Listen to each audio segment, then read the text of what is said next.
Welcome to the Dreams of Consciousness podcast. If you'd be so kind, would you mind introducing yourself? My name is Steve Blanco, and I am the bass player in Imperial Triumphant. Steve, welcome to the podcast. Thanks for If, having me. if you don't mind me asking, what is Imperial Triumphant? How do you describe the music that you make? Well, I always just say we're an extreme metal band that sounds like the chaos of a big city. And the big city that you are currently living in? Actually, I left. I moved in September. That's the Oh, big okay. city that's the big city that I am from, but not Okay. that I no longer reside in. I moved to Nashville. Oh, wow. Uh, but previously you were based in New York City? Yes. I grew up in the suburbs and lived in the city for 25 years.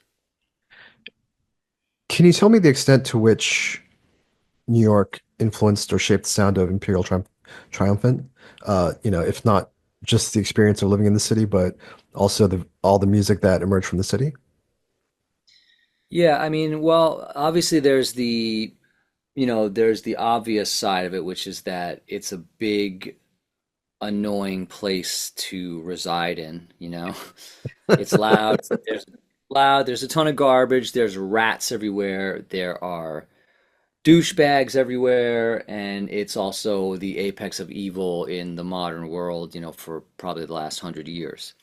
So that part of it is the obvious side, and it's going to go into everything you do because your environment does play a big role in whatever you're channeling. On the flip side, Zach, myself, and Kenny, we met, because we were all there. So there's something to be said for that, right? And on top of that, there is a pretty decent music history from New York City in the sense of like many composers in the classical world that were in the United States lived there. A lot of the jazz greats were there, and so that energy it carried over for a long time. And I'm sure whether we liked it or not, it was a big influence on us. Yeah, I mean, pick a genre of music, whether it's jazz, classical, hip hop, of course, metal, New York hardcore. You know, uh, New York was at one time or another uh, the center of some great music scene, right? Some great, uh, and also theater, and also dance, and also, acting. It, I don't think I've ever lived in a greater concentration of creative people um, than the time I spent in New York. It seems like you know everyone is, especially nowadays, everyone has their job, but there's also the thing that they really want to do. You know what I mean?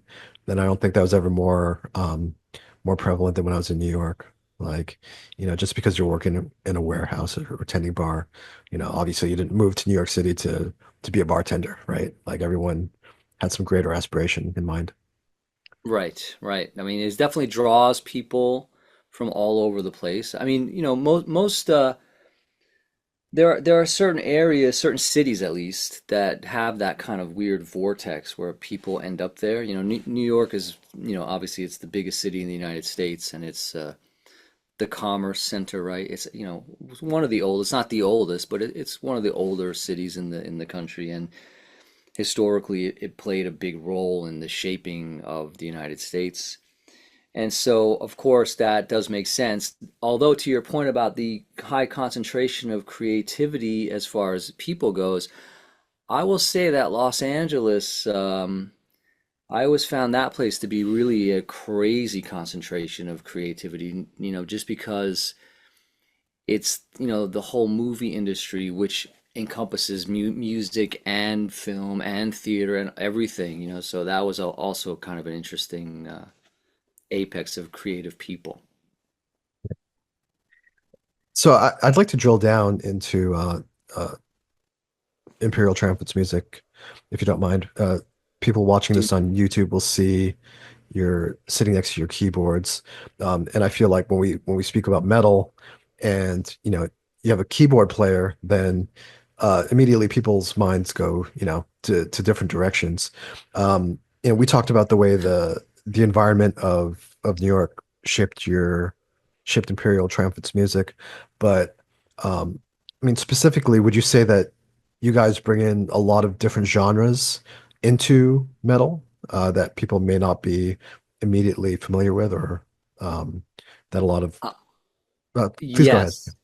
Yeah, Adrian, I mean, definitely we do, but it's not, I don't think it's like how people think, you know? I think people may be under the impression that we set out to do that or everything is deliberate or it's crafted that way, you know?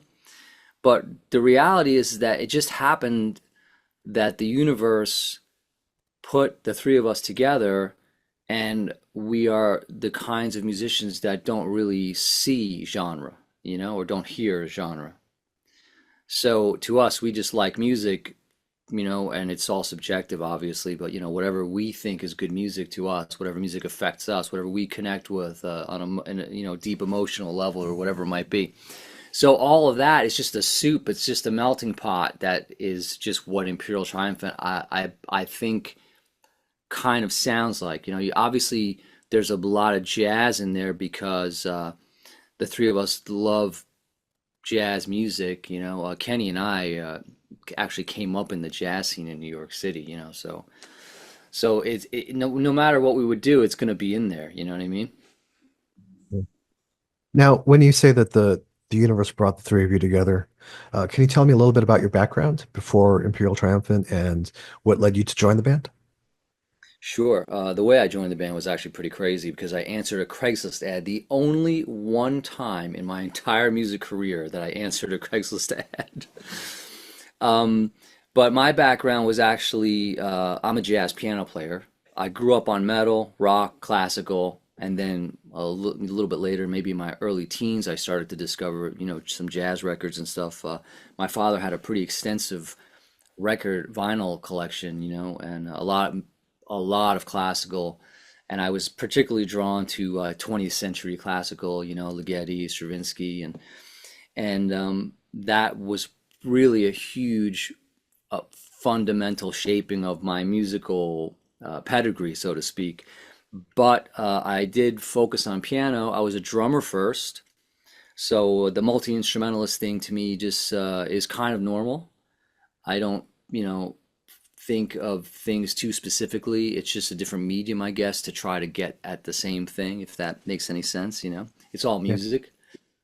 But I did spend the majority of my musical career focusing on piano because it is probably, you know, like if someone has to say like what's your true love in this life or in this realm or whatever, you know, I probably would say if you put me in a room with a piano, I don't need to talk to anyone ever again for the rest of my life, you know, because that's just how I connect with that instrument.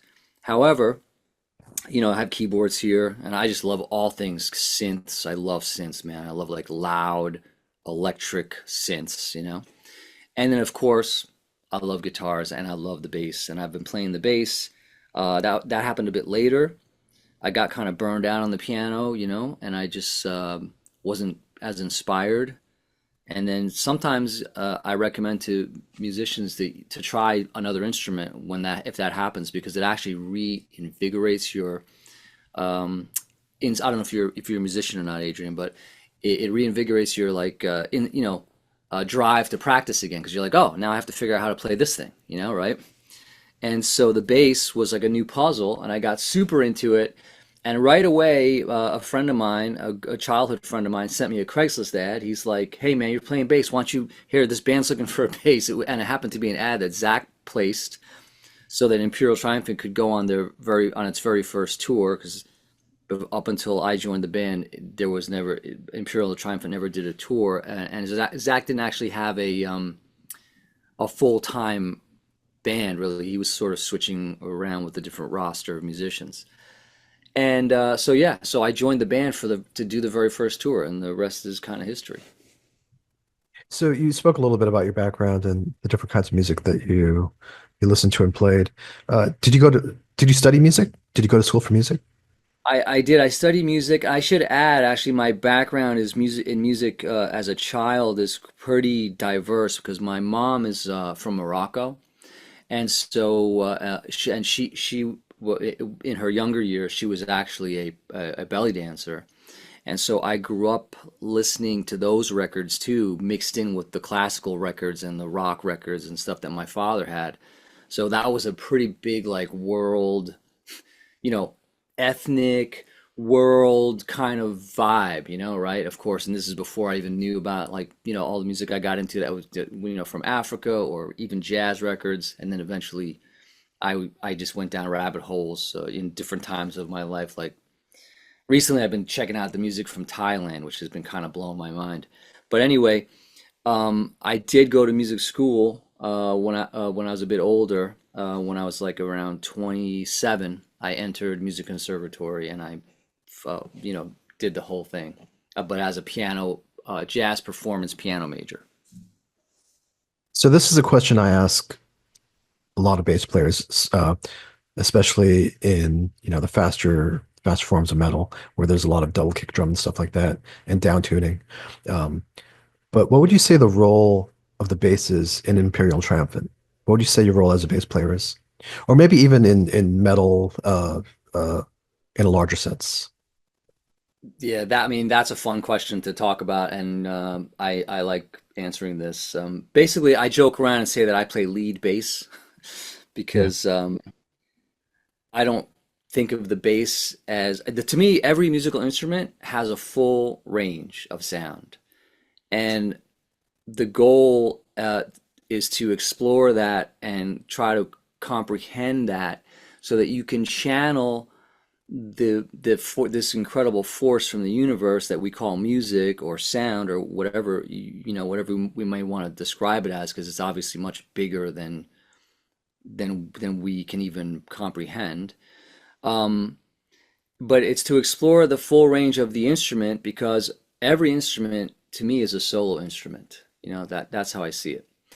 And so the bass coming from the piano, of course, I already understood the function of bass because when you play the piano, you automatically understand bass. But in metal, a lot of times the bass is reinforcing the low notes of the guitar. I mean, right? We could probably agree on that, right? And I don't really see it that way. I've always drawn to the bass players that were sort of taking things out of the box or getting kind of melodic, or even go back to like Cliff Burton. Even he was, there wasn't a lot of time. Obviously, he died really young, but he was pushing the envelope, taking the role of the bass in metal a little bit outside the box, right? So that's kind of how I see it. And since we're a trio, it's important that the guitar and the bass are interacting with each other, not just, following each other, if that makes any sense. Yeah, absolutely. Uh, I do have to ask about one thing. When you say that intuitively playing the piano lets you understand the bass, how so? How does the piano affect your bass playing? Sure, that's a great, fabulous question because it's the thing about the piano is it's it's the it's a very it's a very intense solo instrument. So you're covering melody, harmony, rhythm, and bass all at the same time. You can do that on guitar too, to a certain extent, but you don't have quite the same range as you do on a piano. And you also use the hands differently on a guitar, right? Like one hand is fingering the notes, the other hand is creating the sound of the instrument. Whereas the piano, you're using both hands to do both simultaneously, right? So that means that now your approach to playing music is all encompassing, like you're the whole band. And also, the piano isn't really, it's got strings, but it's not really a string instrument, right? Because it's kind of like a big drum with 88 buttons on it and some strings in it, you know? And so, because you play it a lot like the drums, really, you're smashing it and banging on it, and it's really, I mean, to me, it was always just like the drums. But it can do all these notes.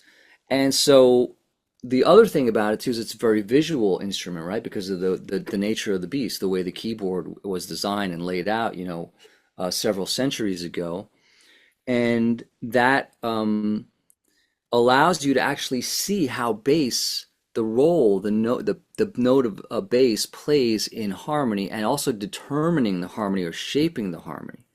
So that's something that I really, really love about playing the bass, actually. Even the bass guitar. It's like the bass player can completely change the harmony by just changing one note. Yeah.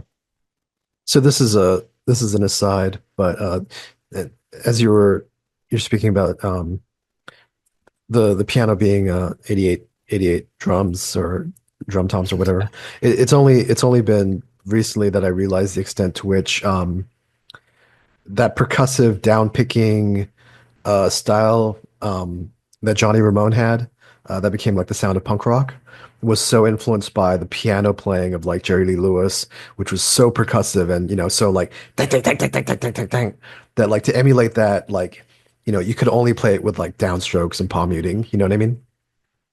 Absolutely. And think about how much sense that actually makes if you think about how far back that is. It's not, that he wasn't far off the coattails of Jerry Lee Lewis, right? It wasn't that many years difference. Yeah, And so music is so, I mean, everything is not just music, but it's so built on whatever was just was happening previously. I mean, that's the beauty of it, right? That's how we evolve, right? So it's really cool to think about something like that, like Johnny Ramone just sort of emulating a piano, and think about what that's done for metal, right? yeah. So people watching this on YouTube will see your bass in the background. Do you play both a fretted bass and a fretless bass, or just I fretted do. bass?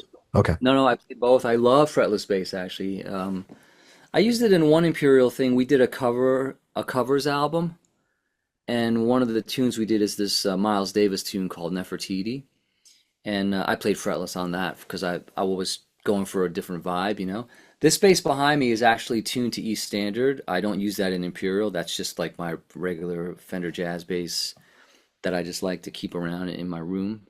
But in Imperial, I tune down actually to C sharp standard, even though Zach is tuned to E standard. So that's kind of a weird, multi-tuning that we have together. Interesting. Steve, can you tell me a little bit about the songwriting process for Imperial? How does the song start for you guys? Well, it can start in any possible shape, form, or way. It could be an idea that somebody, sings in a text message and sends it to someone. Um, it can be a full-on demo that someone has demoed out on a DAW and then sent the demo, start to finish. It could be a chart on paper. It could be totally group created where we're, just jamming in our rehearsal space. Um, and creating it from scratch like that. It could be someone just has a couple riffs or or just an idea and comes in and then the group creates it. It could be somebody does a part of a demo and then sends it to another person and says, "Hey, you finish this one." So probably I would say like every possible way you could compose a tune is part of the process inside of Imperial Triumphant. It sounds like there's a lot of leeway for you and Kenny as far as contributions and collaboration. Oh yeah, I mean it's all three of us. I mean all the music writing, like the lyrics. The lyrics are probably mostly me and Zach, but the thing is we're all very the three of us are very connected in ideas and perspective of civilization and things like that. So it's just a wheel.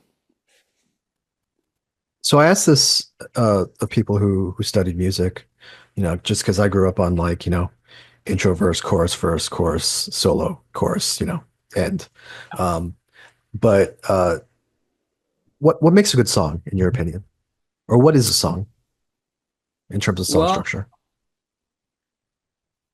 anything can be a good song in my world. You know, it could be an 18-minute long opus, or it could be a finely crafted 4-minute song. You know, right?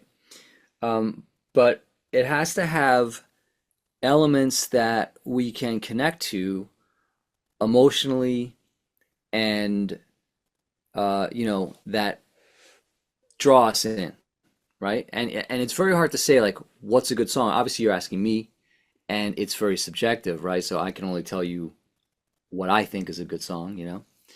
But I think good songs um, have very strong sections, you know, and I think they should be somewhat efficient, even though Imperial has had some very long tunes in the past, you know, and one of our albums is pretty far out there, right? Spirit of Ecstasy, but ultimately, even when we were doing that, we still would trim the fat, you know, and think about, is this a good song? Like zoom out, you know.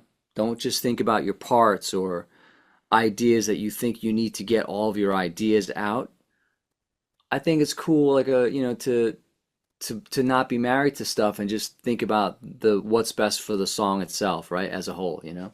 And I don't know what kind of what other bands and stuff that you grew up on, or what some of your favorite bands are, but whatever those bands are for you, chances are you really love their songs, right? You know. As far as the some of the elements like horns and things like that that come into Imperial's music, at what point do you guys start thinking about integrating those? Is it early on in the songwriting? Do you have an idea for a horn section? Or is it later on once the song is further along? Sometimes it's a detail that we'll think about later after we have the song fully assembled. Just as like maybe some color or something that could add a little element, something to make it a little bit more exciting for a section, or a little tension or some distance that we might be drawn to. Or sometimes the tune is written with the idea of other instruments, involved. I play keys, right? So I hear keyboards in the music. We don't use too much of it, but of course that could change in the future. Who knows, But I think that we all are thinking on the as arrangers, not just composers, right? We're thinking of what would enhance this piece, what would enhance the experience for the listener. I feel like that's kind of where it comes from. Yeah. Uh, so this is I'm not sure exactly how to phrase this question. So I'm just going to speak my mind and allow you to I love it. I love it. allow you to comment on it. But I feel like there's a strange kind of reverse, almost like a kind of anti-intellectualism in metal, where especially coming out of this period where we're coming out of a lot of like old school revivalism, where a lot of people have it in their heads that like the only good period of metal was from between like 86 and 92 or something like that. Right. And I feel like or there was, I feel it's changing now, but there was a lot of pushback on bands who integrated a lot of different influences and did things different than what, music fans, or specifically death metal fans, were used to or were used to hearing. Um, and I'm curious, as somebody who grew up on a lot of different kinds of music, if what you feel about that mentality, what do you feel about like metalheads or death metal fans, and their ability to like process new information or unusual ideas or creativity that they may not be familiar with? Well, that's an interesting phenomenon. I think that is part of the human experience. Like we use the word nostalgia, I think, a lot of times to connect that kind of feeling. And I don't really, I don't really like to live that way personally, because I like to live in the present moment. And in order to do that, we have to allow our consciousness to expand and the collective consciousness to expand, right? And so as things evolve, yeah, there's a time and a place for everything. And I'm not saying that everything in the future is better than things in the past. By no means am I saying that, but I think that if you have an attitude like that, I think you're missing out because you don't get to experience the expansion, right? Maybe I'm talking about this in a kind of roundabout abstraction, but that's the way that's how I feel about that stuff. Now, that being said, there is a historical timeline in different kinds of music, and that changes. I don't even know if a 9-year-old today or 10-year-old today is even listening to music. I'm not really sure.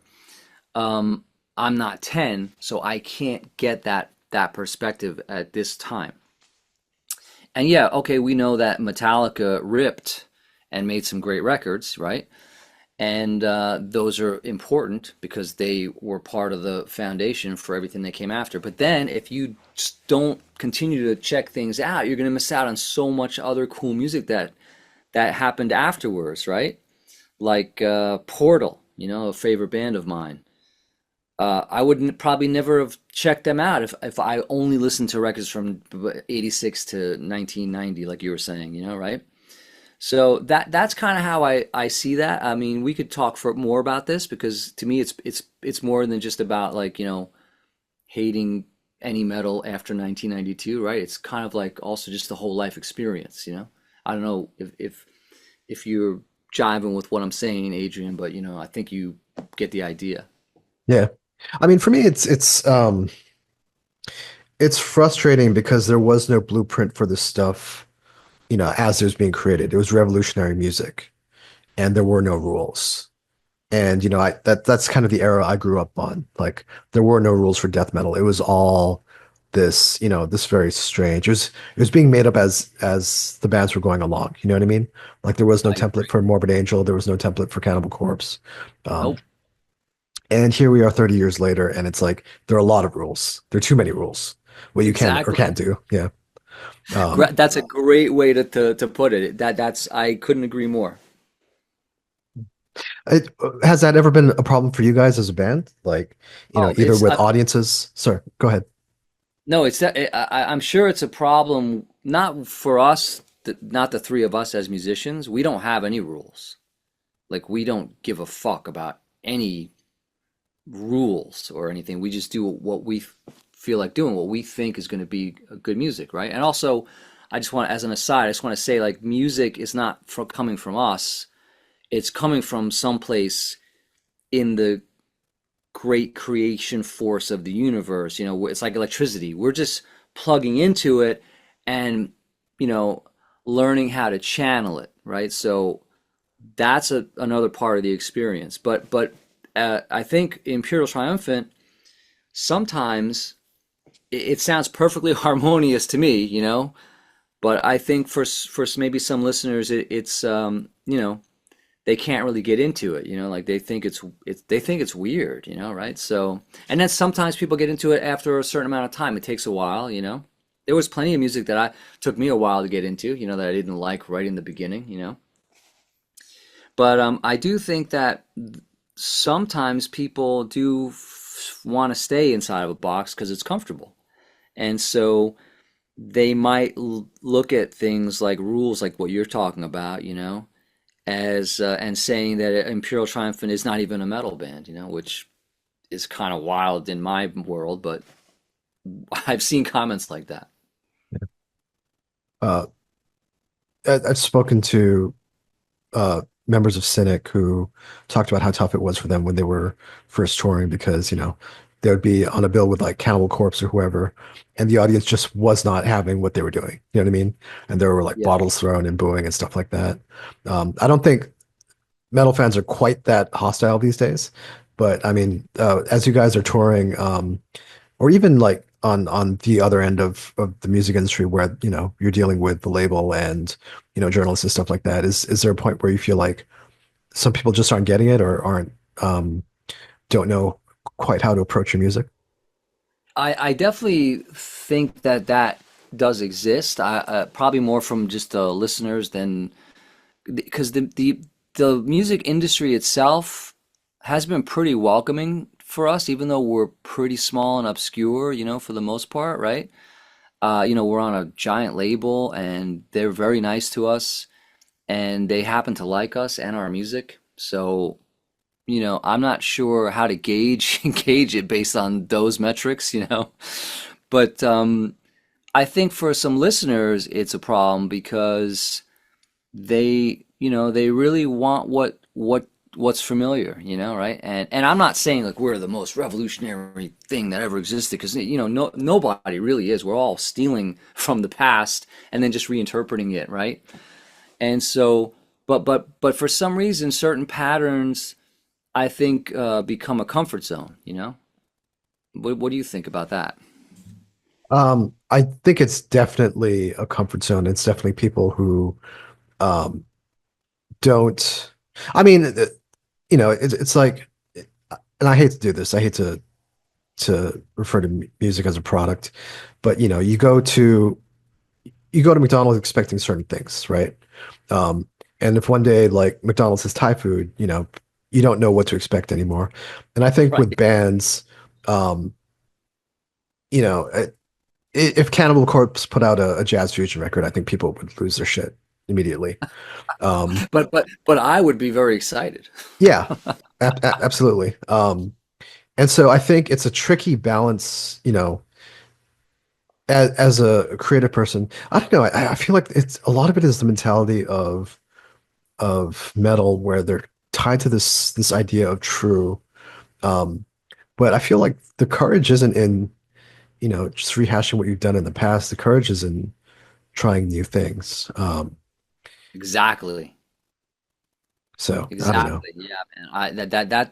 That's how it is. Like, I mean, even Miles Davis, he never went back. He kept making these different ensembles with these great musicians. He was so good at putting a band, like the best bands together. And they would become these legendary bands. He would do a bunch of records with them, and then he would move on to a totally new sound until the point where he made Bitches Brew, which was, a lot of people probably hated it really actually when it came out because it was just improvised music with electric instruments and yeah, it was not the comfort zone, right?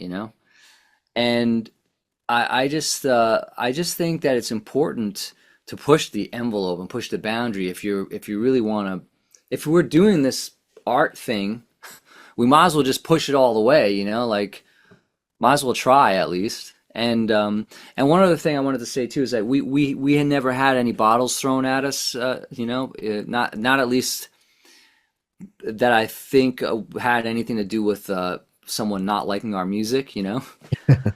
So I do think audiences are pretty sophisticated for the most part, um, because music has gone to this point now where there's 50,000 genres inside of what I used to just call metal, right?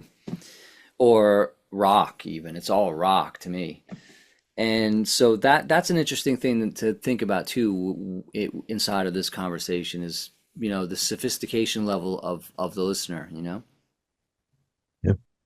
So on the 21st of March, Imperial Triumphant will release their sixth full length titled Gold Star through Century Media Records. We spoke a little bit about some of the some of the more expansive ideas you had on previous albums. How do you say Gold Star compares to your previous two albums? Oh, you know what's crazy is that I think it's my favorite album that we've made. And it's weird when you're in the band because it's hard to, I don't like pop on Imperial Triumphant records all day long. I'm usually listening to other bands or other music that I really like. But just the whole process of writing this album and creating the whole idea and concept of it and everything, and the even the production, I love the production. I think it's my favorite. So I will start there, and just say I think it's maybe our best album. Um, and also, on this record, we did shorter songs. And that was sort of something we thought about and had talked about in the past, but never got down to doing it because, it's a challenge when you have like strong progressive roots like we do, right? And we wanted to figure out how do we do this, but still maintain, hang on to the progressive music roots, that we enjoy. So that's what we set out to do, and I feel like we got it where we would hope it to be. How much of a desire to write shorter songs came from your touring experiences? The idea to write shorter songs from touring. Yeah. It's I don't know if it's directly from that. I think we look. We're just like you were saying earlier about not wanting to rehash what you did in the past, right? We've done like the full progressive concept albums with the longest songs, and we did all that, right? And also even to the level of abstraction, whereas some of it, I mean, there was a point when we were touring Spirit of Ecstasy, we were playing this song on the record called Tower of Glory, City of Shame, which is a sort of our nod or allegory to the World Trade Center bombing, and or whatever that was. I'll call it bombing for lack of a better term. And that song is very long, and it gets really insane in the middle and stuff. So there were times we were playing it, I was on stage just thinking to myself like, what the fuck are we playing? Like, are people receiving this? Like, is this music anymore? Like, it gets crazy, man, in your mind. Like, I think about like film directors like that are doing some crazy, like I don't know, halfway through the shoot, like probably nobody knows what's going on anymore, if it's going to be good, or who has any idea, right? They're just trying to get through it at that point, like chip away at the chopping block of whatever's next. Let's just try to get it all done. So perhaps some of it, to your point, it could be subconsciously connected to that, but I think it's more that we just wanted to keep moving forward and move on, and not look back really. You had a couple guests contribute to this album, uh, including two I think the listeners of this podcast will be very familiar with. Can you tell me who you had join you this time around? Well, we're fortunate because we had Thomas Hawk from Meshuggah and Dave Lombardo from Slayer. Um, Both of them, big inspirations to me and the guys in the band. And yeah, so it was really cool. Whenever we do a record, we like to try to get a few guests, and we usually make a little list and try to aim high, um, and hope that maybe we can get them to do it, or that they'll do it. But we've been very fortunate in that sense that they people seem to like what we're doing, and they just say, "Sure, I'll do it." So yeah, Gold Star does have both of them on there. Now Tomas is not playing drums though; he's doing voiceover, which he's kind of known for already. Like even in Meshuggah, he's done some stuff like that. So we have him doing some voiceover, and then Dave's playing drums on one of the songs with Kenny. So that's pretty Oh, cool. yeah, that is cool. Yeah. Dave was in the studio with you guys? No, he recorded it separately because we couldn't, he's in LA, we were in New York. It was, and he's a very busy cat. So it was too difficult to coordinate that, but we had it worked out. Kenny really took care of it like drummer to drummer. They had a lot of exchanges and dialogue to facilitate the whole thing. And but Tomas came to the studio with us, came to Collins. And the other person I want to mention who is on the album is Yoshi. Sorry, let me try this again. Yoshiko Ohara. Sorry about that. Yeah, Yoshiko no Ohara problem. from go ahead. From Bloody Panda. Yeah. Yoshiko, we love Yoshiko. She's been a big part of the band. Uh, Zach already knew her even right before I joined the band, and which is over 10 years ago now, which I can't believe that. Um, but Yoshiko's sort of always been like a little studio special gem, a little special gem from Japan, right? And she just does these cool vocals that just fit our vibe and enhance a lot of the tunes. So we love putting her on the records. And Did she? if we do get to play in Japan, we will do our best to get her to perform live with us. So that will be a very special event for folks in Japan. That'd be awesome. Yeah. Did Yoshiko and Thomas also do their parts remotely? No, Tomas came to Collins. He was in, he lived in New York for a couple years, but he goes back and forth these days. But he happened to be in town during the recording, so we just had him come over to Collins, and we just had a hang, made a sesh out of it, and got his voiceover parts done. That's awesome. So you mentioned Colin. Should mention that you guys recorded this album with Colin Marston, and I believe you've done all your albums with Colin, right? Yeah, at least some aspect of it. There's one record that was tracked somewhere else, but then Colin mixed it. But for the most part, the albums are all recorded and engineered and even uh, co-produced with us by Colin. And we consider him kind of like the fourth member of the band, actually. I've spoken to bands who, flew from the Midwest to record with Colin. I spoke to one band who flew all the way from Italy. He's been the guy, especially for this very discordant, avant style of death metal. He has kind of a like a Scott Burns reputation as far as what he brings to records, and the way he's shaped the sound of death metal for the last 15 years. Um, Plus, Metal, I should. he's also an incredible musician, and he's really amazing engineer. Like he's just really good at recording, and there's a lot of simpatico with influences and music that we all like and that we share in common. So it's very easy to create with him, and be comfortable. And that's a very important part of doing a record because you need to, if the more comfortable you are in your recording environment, the more creative you can get because your ideas will flow. And also, I just want to add that this was the Gold Star is the very last album ever recorded at his studio because he had to close down. Yeah. Uh, so is the actual physical location of Metagroth is no longer in Queens, but is Colin still producing stuff? He's been doing some stuff remotely. He's currently, I believe, he's looking for a new property. It's not going to be in New York City. But he will have a new studio that I'm sure. I don't think with a guy like Colin, he could probably build out a studio in Alaska, and we'll figure out a way to get there and record Yeah. with him. We we spoke about the long history Imperial Triumphant has had with Colin. Why do you think the relationship has lasted as long as it has? And what do you guys look for Colin to bring to your albums, to the sound of the albums? The number one thing is that we're just all becomes just such good friends.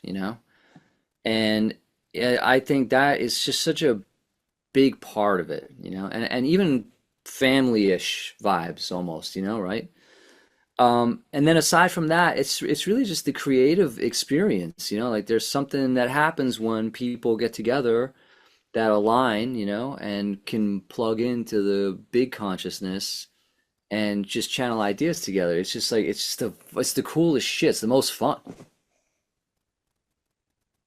Did Colin handle everything from the engineering to the mastering? No, not the mastering. We had the mastering done by this guy Arthur, who I believe is in Philadelphia. But Colin, handles quite a bit of it. We will even send him stuff beforehand, like months before, just to give him an idea. He'll put it together. He'll start getting his mind into it, and so he can help us out as a person who's not quite as inside, even though he's like I said, he's like a fourth member of the band. Um, and we did have Trey Spruance from Mr. Bungle and Secret Chiefs. He produced two of our albums also, so that would be like a try production because we're always very heavily involved in producing our albums ourselves. But having Trey there was also very cool for Alphaville and Spirit of Ecstasy. That's awesome. So the album will be coming out on March 21st, and when it does, you guys will be in the middle of a US tour. What can you tell me about that tour? That tour is going to be sick, man. It's with Mayhem. It's the Decibel tour, and it's just going to be really cool because Mayhem is another band that's just they're real weird, you know? Like to me, they're way weirder than we are. And every time I've seen them, we played a couple shows with them in the past.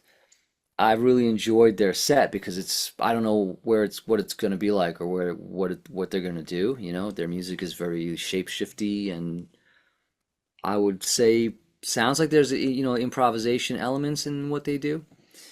Plus they're kind of like historical as far as black metal goes, right? So that's always an interesting experience. You know, recently we had the opportunity to tour with Abath from Immortal, right? And for me, there were a couple nights where I was watching them play, and I felt like a 12-year-old because I was loving the music so much. You know, it was just like pure and whatever from that time. You know, right? But it'll be a good tour, and it's a pretty big tour. So we're gonna hopefully get to see everybody that we can in their cities. I never studied music, and so I don't know a lot about like keys and scales and things like that. But when I hear Mayhem, I would love to know like how they were able to distill evil into like, what is that key? What is that chord structure? Like how are they The, able to get such an evil sound? yeah, the key of evil, man. Like you and me both. I'd like to know what it is too, because they nail it, you know? I'll say no one needs to know music theory or study music to make great music. That's for damn sure, and that's been proven time and time again, right? But whatever they're doing, yeah, who knows? And I believe you guys also have another tour for closer to the end of the year. Yeah, the October tour in Europe with the band Igor has been announced, so that's going to be also sick as fuck. Um, and there's a bunch more, but I can't talk about them yet. Uh, But I, 2025 is going to be we're going to be very busy, put it that way. that's awesome. Also, I'm we cu just got back from Mexico, which was incredible. I'm curious about when you guys play live, is it very structured or do you leave room for improvisation? It's both. Okay. It's definitely structured. We're definitely playing songs. We're definitely playing music that we wrote for the listener to have an experience like that. But inside of that structure, there are different ways that we'll play, and it's open to interpretation, you know? Especially in the rhythm section, like with Kenny and I, you know, like we don't even know what where it might go, or and as we tour songs, also they get cooler and tighter and more awesome, and so yeah, there's definitely it's improvisation inside of absolute structure. So I realize there are some things are in the works that you guys can't talk about, but do you want to tease if Imperial Triumphant may be making some festival appearances in the summer? That's a possibility. Okay, I'll just say that we may be coming to your part of the world. Let's put it that way. very cool. So Gold Star will be released on the 21st of March through Century Media Records. Steve, please tell everyone how they can order the album. What's the best way to get it? Well, I think the best way to you can go to Night Shift merch. Century Media, their Century Media website is probably the best starting point, so that way you can figure out where you need to get it from because the album will be available all over the place. It will also, of course, be available on every single streaming platform, including some that I don't participate in. I'll leave that there. Um, and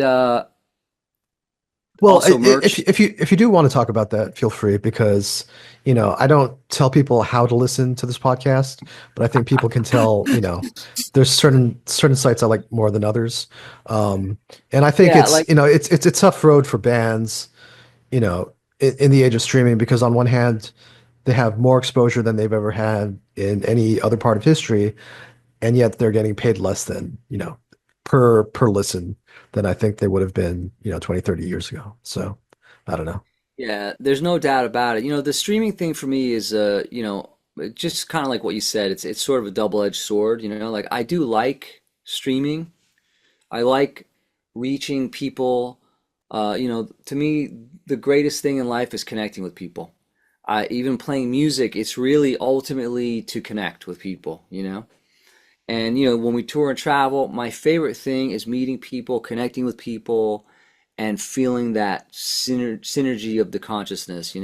So streaming is an extension of that, no doubt, right? However, there's elements of it that I just don't like. First of all, as a business model, I think it's terrible. It doesn't really work for anybody, including the streaming services. Like I don't think it's really sustainable. When you start looking at it, it's gonna collapse at some point. Um, I was never a huge fan of the quality. It's gotten much better recently, but to me, I always thought physical product was a higher quality connection to the sound. I'm not sure. Maybe you might disagree with that point, but I liked physical product. I love the sound of vinyl. I'm not saying that fidelity wise it's better, but there's something about it. They have qualities, even tapes. You know. Um, so that part of it, I think, was kind of rough, tough for me. And also, the part I really don't like is not owning my own music, like the whole thing. It's just all streaming. So my collection has vanished because I got tired and lazy, and I didn't want to like rebuild a digital library. Although now I might do that because when we were in Mexico, one of the dudes that was helping us, he had a new Sony Walkman, and he was showing me his entire library all downloaded, right? Like it's his. So, those are the aspects of it, aside from the obvious part, which is, the musicians don't really make anything. But that's not just because of the streaming. That's also our fiat money system. There are many variables, as we keep going, pushing forward. So, to not turn this into a complete Steve rant, I just want to say, I think those elements sort of turned me off. I think I liked iTunes actually, believe it or not, because I was downloading music. I could choose the quality. I thought that was pretty cool. Other than that, it's sort of just turned into this. I don't know what the word I'm looking for is, Adrian. Like it's almost like some of the value got sucked out of the music. Does that make sense? Yeah, absolutely. I mean, there's so many variables going on in terms of like, this need for convenience and, maybe like a lack of responsibility that people have in the streaming age, because it's no longer thought of as art, it's thought of as content, and I don't know if people value content as much as they used to value art. Um, then Probably again, not, right? yeah, and just, I'm wary of this turning into like two old guys like yelling about how good things were in the old days because I Yeah, don't but think things were that much better in the old days, to be they frank. weren't. They Yeah. definitely were not that much better. There's so many things I love today, now. There's no better time than the present because this is now when we're alive, right? But there's just that there was that one transition that went from, physical product, like, an album like vinyl. When I used to get a record, it was an experience. The whole entire thing, from opening it to looking at the artwork, which was, pretty good size, where you can get into details and have an visual experience, to listening to the whole album from start to finish, because that's what you did. You didn't really jump around that much. It wasn't so easy to flip around, right? So I feel like that part of it, maybe that was a little bit better in the past, if I may be so bold as to say that. Uh, I mean, we'll leave the music industry stuff there, but I will recommend that everyone listening to this podcast check out a book called Appetite for Self-Destruction, which is about um, the transition from physical media to streaming and the way the music industry kind of pulled a fast one on everyone in terms of what happened with royalties and things like that. Um, That's very cool. I will check that book out too. What's it called? Appetite for Self-Destruction? Yep. Cool, man. So you mentioned vinyl. Do you want to say anything about the vinyl version that's coming out for this album? They're cool. Like one of them's all white, which is it's pretty sick, you know? The artwork too is unreal. Our pal over there in Poland, Zbigniew Bialik, he did the cover. Probably some people have already seen it because I think it's all out there on the internet now because we already released four. I'm putting it in quotes, Adrian, singles, and so it's going to be a really cool experience, the vinyl. So our fans, I don't even have to sell it; they'll buy it. Like they're into it.